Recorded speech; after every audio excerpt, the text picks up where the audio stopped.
بے نمازی عورت بھی جنت میں جائے گی۔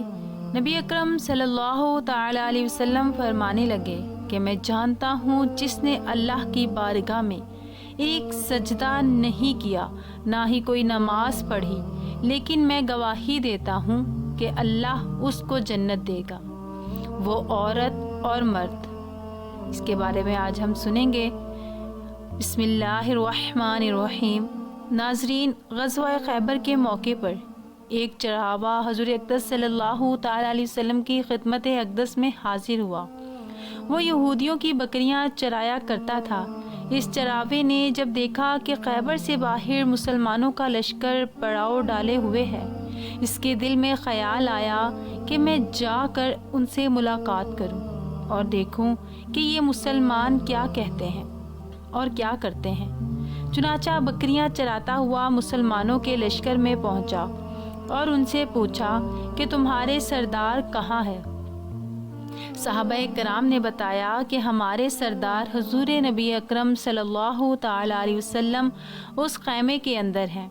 پہلے تو اس چراغے کو ان کی باتوں پر یقین نہیں آ رہا تھا اور اس نے سوچا کہ اتنے بڑے سردار ایک معمولی سے خیمے کے اندر کیسے بیٹھ سکتے ہیں۔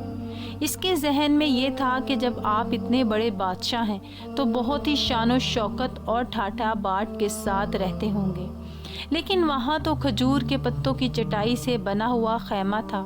خیر، وہ اس خیمے کے اندر آپ صلی اللہ تعالی علیہ وسلم سے ملاقات کے لیے حاضر ہوا اور آپ صلی اللہ تعالی علیہ وسلم سے ملاقات کی اور پوچھا کہ آپ کیا پیغام لے کر آئے ہیں اور کس بات کی دعوت دیتے ہیں۔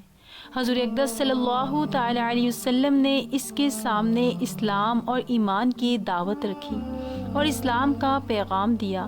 اس نے پوچھا کہ اگر میں اسلام کی دعوت قبول کر لوں تو میرا کیا انجام ہوگا اور کیا رتبہ ہوگا؟ حضور اقدس صلی اللہ تعالی علیہ وسلم نے فرمایا کہ اسلام لانے کے بعد تم ہمارے بھائی بن جاؤ گے اور ہم تمہیں گلے سے لگائیں گے۔ اس چراوے نے کہا کہ آپ مجھ سے مذاق کر رہے ہیں۔ میں کہاں اور آپ کہاں؟ میں ایک معمولی سا چراوا ہوں اور میں سیاہ فام انسان ہوں، میرے بدن سے بدبو آ رہی ہے، ایسی حالت میں آپ مجھے کیسے گلے سے لگائیں گے؟ حضور اقدس صلی اللہ تعالی علیہ وسلم نے فرمایا کہ ہم تمہیں ضرور گلے سے لگائیں گے اور تمہارے جسم کی سیاہی کو اللہ تعالیٰ تابانی سے بدل دے گا اور اللہ تعالیٰ تمہارے جسم سے اٹھنے والی بدبو کو خوشبو سے بدل دے گے۔ یہ باتیں سن کر وہ فوراً کلمہ شہادت پڑھ کر مسلمان ہو گیا۔ پھر حضور اقدس صلی اللہ تعالیٰ علیہ وسلم سے پوچھا کہ یا رسول اللہ، اب میں کیا کروں؟ آپ صلی اللہ تعالیٰ علیہ وسلم نے فرمایا، تم ایسے وقت پر ایمان لائے ہو کہ نہ تو اس وقت کسی نماز کا وقت ہے کہ تم سے نماز پڑھواؤں اور نہ ہی روزے کا زمانہ ہے کہ تم سے روزے رکھواؤں، اور زکوٰۃ تم پر فرض نہیں۔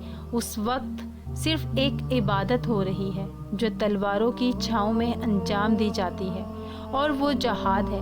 اس چڑھاوے نے کہا، یا رسول اللہ صلی اللہ تعالی علیہ وسلم، میں اس جہاد میں شامل ہو جاتا ہوں، لیکن جو شخص جہاد میں شامل ہوتا ہے اس کے لیے دو میں سے ایک صورت ہوتی ہے، یا غازی یا شہید۔ تو اگر میں جہاد میں شہید ہو جاؤں تو وہاں میری کوئی ضمانت لے؟ حضور اقدس صلی اللہ تعالی علیہ وسلم نے فرمایا کہ میں اس بات کی ضمانت لیتا ہوں کہ اگر تم اس جہاد میں شہید ہو گئے تو اللہ تعالیٰ تمہیں جنت میں پہنچا دیں گے اور تمہارے جسم کی بدبو کو خوشبو سے تبدیل فرما دیں گے اور تمہارے چہرے کی سیاہی کو سفیدی میں تبدیل فرما دیں گے۔ چونکہ وہ چرواہا یہودیوں کی بکریاں چراتا ہوا وہاں پہنچا تھا، اس لیے حضور اقدس صلی اللہ تعالی علیہ وسلم نے فرمایا کہ تم جو بکریاں لے کر آئے ہو ان کو جا کر واپس کرو، اس لیے کہ یہ بکریاں تمہارے پاس امانت ہے۔ اس سے اندازہ لگائیں کہ جن لوگوں کے ساتھ جنگ ہو رہی ہے، جن کا محاصرہ کیا ہوا ہے، ان کا مال غنیمت ہے، لیکن چونکہ وہ چراوا بکریاں معاہدے پر لے کر آیا تھا، اس لیے آپ نے حکم دیا کہ پہلے وہ بکریاں واپس کر کے پھر جہاد میں شامل ہونا۔ چنانچہ اس چراوے نے جا کر بکریاں واپس کی اور واپس آ کر جہاد میں شامل ہوا اور شہید ہو گیا۔ جب جنگ ختم ہوئی تو حضور اقدس صلی اللہ تعالی علیہ وسلم لشکر کا جائزہ لینے گئے۔ ایک جگہ آپ صلی اللہ تعالی علیہ وسلم نے دیکھا کہ صحابہ کرام کا مجمع اکٹھا ہے۔ جب آپ قریب پہنچے تو ان سے پوچھا کہ کیا بات ہے؟ صحابہ کرام نے فرمایا، جو لوگ جنگ میں شہید ہو گئے ان میں سے ایک آدمی ایسا بھی ہے کہ جس کو ہم میں سے کوئی نہیں پہچانتا۔ جب آپ صلی اللہ تعالی علیہ وسلم نے دیکھا تو فرمایا کہ تم اس شخص کو نہیں پہچانتے مگر میں اس شخص کو پہچانتا ہوں، یہ چڑھاوا ہے اور یہ وہ عجیب و غریب بندہ ہے جس نے اللہ کی راہ میں ایک بھی سجدہ نہیں کیا، اور میں اس بات کی گواہی دیتا ہوں کہ اللہ تعالیٰ نے سیدھا اس کو جنت الفردوس میں پہنچا دیا ہے، اور میری آنکھیں دیکھ رہی ہیں کہ ملائکہ اس کو غسل دے رہی ہیں اور اس کی سیاہی سفیدی میں تبدیل ہو گئی ہے اور اس کی بدبو خوشبو سے تبدیل ہو گئی ہے۔ ناظرین اندازہ کریں اور دیکھیں، اگر کچھ عرصے پہلے اس چراوے کو موت آ جاتی تو سیدھا جہنم میں چلا جاتا، اور اب اس حالت میں موت آئی کہ ایمان لا چکا ہے اور سرکار دو عالم صلی اللہ تعالی علیہ وسلم کا غلام بن چکا ہے۔ نماز کے لغوی معنی ہے دعا۔ قرآن میں فرمان اللہ ہے، اے پیغمبر ان لوگوں کے اموال میں صدقہ وصول کرو جس کے ذریعے تم انہیں پاک کر دو گے اور ان کے لیے باعث برکت بنو گے، اور ان کے لیے دعا کرو، یقیناً تمہاری دعا ان کے لیے سراپائے تسکین ہے، اور اللہ ہر بات سنتا اور سب کچھ جانتا ہے۔ جبکہ فرمان نبوی ہے، ترجمہ، جب تم میں سے کسی کو دعوت دی جائے تو وہ اسے قبول کرے، پھر اگر وہ روزے سے ہو تو دعا کر دے، اور اگر روزے سے نہ ہو تو کھانا کھلائے۔ حشام بن حکم نے جعفر بن صدیق سے سوال کیا، نماز کا کیا فلسفہ ہے کہ لوگوں کو کاروبار سے روک دیا جائے اور ان کے لیے زحمت کا سبب بنے؟ انہوں نے اس کے جواب میں فرمایا، نماز کے بہت سے فلسفے ہیں، انہی میں سے ایک یہ بھی ہے کہ پہلے لوگ آزاد تھے اور خدا اور رسول کی یاد سے غافل تھے، اور ان کے درمیان صرف قرآن تھا۔ امت مسلمہ بھی گزشتہ امتوں کی طرح تھی، کیونکہ انہوں نے صرف دین کو اختیار کر رکھا تھا اور کتاب اور انبیاء کو چھوڑ رکھا تھا، اور ان کو قتل تک کر دیتے تھے۔ نتیجے میں ان کا دین پرانا ہو گیا اور ان لوگوں کو جہاں جانا چاہیے تھا چلے گئے۔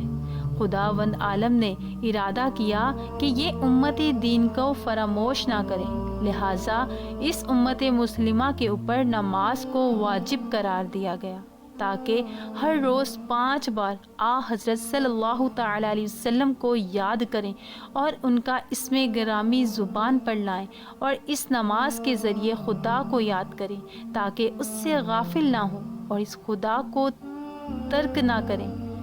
نماز سبب بنتی ہے کہ انسان ہمیشہ خدا کی یاد میں رہے اور اسے بھولے نہیں، نافرمانی اور سرکشی نہ کرے، خشوع اور خضوع اور رغبت و شوق کے ساتھ اپنے دنیاوی اور اخروی حصے میں اضافے کا طلبگار ہو۔ اس کے علاوہ انسان نماز کے ذریعے ہمیشہ اور ہر وقت خدا کی بارگاہ میں حاضر رہے اور اس کی یاد سے سرشار رہے۔ نماز گناہوں سے روکتی ہے اور مختلف برائیوں سے منع کرتی ہے۔ سجدے کا فلسفہ غرور، تکبر، خود خواہی اور سرکشی کو خود سے دور کرنا اور خدا واحد لا شریک اللہ کی یاد میں رہنا اور گناہوں سے دور رہنا ہے۔ آپ صلی اللہ تعالی علیہ وسلم کی امت میں سے ہر اس شخص کے کبیرہ گناہوں کی بخشش جس نے اللہ کے ساتھ شرک نہ کیا ہوگا۔ اللہ تبارک و تعالیٰ نے ہر چیز کا حکم زمین پر وحی کے ذریعے نازل فرمایا، لیکن نماز ایک ایسا اہم فریضہ ہے اور عظیم الشان تحفہ ہے کہ جسے اللہ تعالیٰ نے وحی کے ذریعے نہیں، زمین پر نہیں، بلکہ پیغمبر الخیر الورا کو آسمانوں کی بلندیوں پر بلا کر عطا فرمایا۔ اس واقعے سے نماز کی اہمیت اور عظمت ظاہر ہوتی ہے۔ دین اسلام کے 5 ارکان ہیں، ان اراکین سے نماز ایک اہم رکن ہے۔ نماز کو آنکھوں کی ٹھنڈک قرار دیا گیا ہے۔ نماز مومن بندے اور کافر میں تمیز کرنے والی کسوٹی ہے۔ نماز سے دلوں کو سکون و قرار حاصل ہوتا ہے۔ نماز قرب الہی کا بہت بڑا ذریعہ ہے۔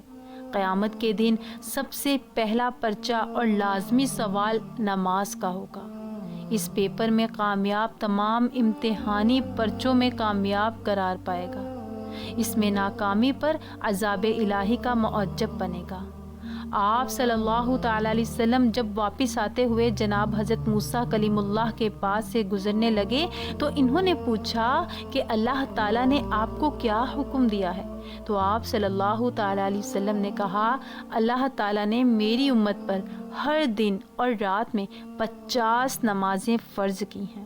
حضرت موسیٰ علیہ السلام نے کہا، آپ کی امت ہر دن رات میں 50 نمازیں پڑھنے کی طاقت نہیں رکھتی، لہٰذا رب تعالیٰ کے پاس جاؤ اور تخفیف کر لو، یعنی کمی کرو، کیونکہ میں نے بنی اسرائیل کو آزمایا ہے اور اس تجربے کی روشنی میں کہتا ہوں کہ آپ کی امت اس کی طاقت نہیں رکھتی۔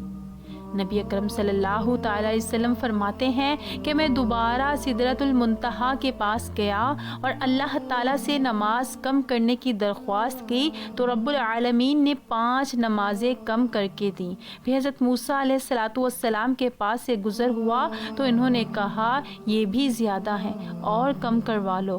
رسول اکرم صلی اللہ تعالیٰ علیہ وسلم فرماتے ہیں کہ میں بار بار تخفیف کی گزارش کرتا رہا، آخر کار اللہ تعالیٰ نے فرمایا، آپ صلی اللہ تعالیٰ علیہ وسلم کی امت 5 نمازیں پڑھا کریں تو میں اجر 10 کا دوں گا اور ایک نیکی کا اجر ہمارے ہاں 10 گنا ہے۔ آپ صلی اللہ تعالیٰ علیہ وسلم کی امت 5 نمازیں پڑھے گی، ان کے اعمال نامے میں 50 درج کی جائیں گی، یعنی 50 نمازوں کا اجر و ثواب ملے گا، پڑھنے میں 5 اور ثواب کے لحاظ سے 50۔ نبی رحمت صلی اللہ تعالیٰ علیہ وسلم نے اس موقع پر ارشاد فرمایا، جو نیکی کا ارادہ کرے گا اس کے لیے نیکی کرنے سے پہلے ہی ایک نیکی لکھ دی جاتی ہے۔ سبحان اللہ عز و جل۔ غور فرمائیے محترم ناظرین کہ 5 نمازوں کا اجر 50 کا پائے۔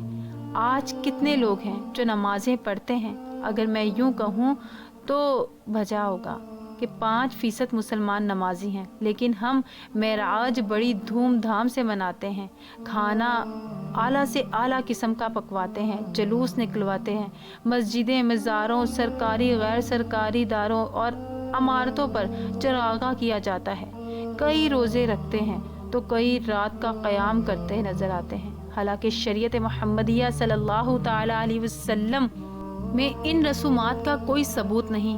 معراج کی اصل روح نماز سے ہم غافل ہیں، جس چیز کا ثبوت نہ اس کا اہتمام کیا جاتا ہے اور نہ جس چیز کے کرنے کا حکم دیا گیا ہے اس کی پرواہ نہیں۔ نماز من جانب اللہ تحفہ ہے، اس کی قدر کریں۔ غور فرمائیں کہ ہمارا کوئی عزیز رشتہ دار ہمارے گھر تحفہ لے کر آ جائے اور ہم اسے قبول نہ کریں یا قدر نہ کریں تو وہ ہمارے ساتھ تو تعلقات ختم کرنے کو تیار ہو جاتا ہے۔ کیا رب العالمین کا ہم پر اتنا بھی حق نہیں کہ ہم نمازیں پڑھیں کہ اس کے تحفے کو قبول کریں؟ عمدہ نماز چھوڑنا کفر ہے۔ حدیث مبارکہ میں ہے یہ کہ نماز چھوڑنا کفر ہے۔ جس شخص کی عصر کی نماز فوت ہو گئی اس کا گھر اور مال تباہ و برباد ہو گیا۔ جو 5 نمازوں کی حفاظت نہیں کرتا وہ قیامت کے دن فرعون، قارون اور ابی بن خلف کے ساتھ ہوگا۔ استغفر اللہ۔ ایک اور حدیث مبارکہ میں ہے، مسلمان بندے اور کفر کے درمیان فرق نماز کا چھوڑنا ہے۔ ایک اور حدیث مبارکہ میں ہے، ان حدیث کی روشنی میں ہمیں یہ سوچنا چاہیے کہ نماز چھوڑنا کتنا بڑا سنگین جرم ہے۔ نماز کا چھوڑنا اللہ کے تحفے کی ناقدری اور قبول نہ کرنے کا مترادف ہے۔ نماز چھوڑنا اللہ اور اس کے رسول صلی اللہ تعالیٰ علیہ وسلم کے حکم کا انکار ہے۔ میرے خیال میں جہاں عوام نماز چھوڑنے میں مجرم ہے وہاں حکمران میں بھی پیچھے نہیں رہتے۔ تارک نماز کا کوئی بھی عمل اللہ کے ہاں قابل قبول نہیں، نہ حج، نہ قربانی، نہ روزہ، نہ صدقہ، نہ خیرات، نہ شب معراج کا قیام کرنے والوں کو روزے رکھنے کی سے کوئی فائدہ نہیں ہوگا۔ دعا کرتے ہیں کہ اللہ پاک ہم سب کو 5 وقتہ نمازی بنا دے۔ اللہ تعالی حضور اکرم صلی اللہ تعالی علیہ وسلم کے صدقے وسیلے جلیلے سے ہمیں دین اسلام پر چلنے کی توفیق عطا فرمائے اور ہمیں بھی جنت الفردوس میں اعلیٰ مقام عطا فرمائے۔ آمین ثم آمین یا رب العالمین۔ ناظرین، کمنٹ باکس میں اللہ تعالیٰ کے 99 ناموں میں سے ایک نام ضرور ٹائپ کیجیے گا۔ جزاکم اللہ خیرہ۔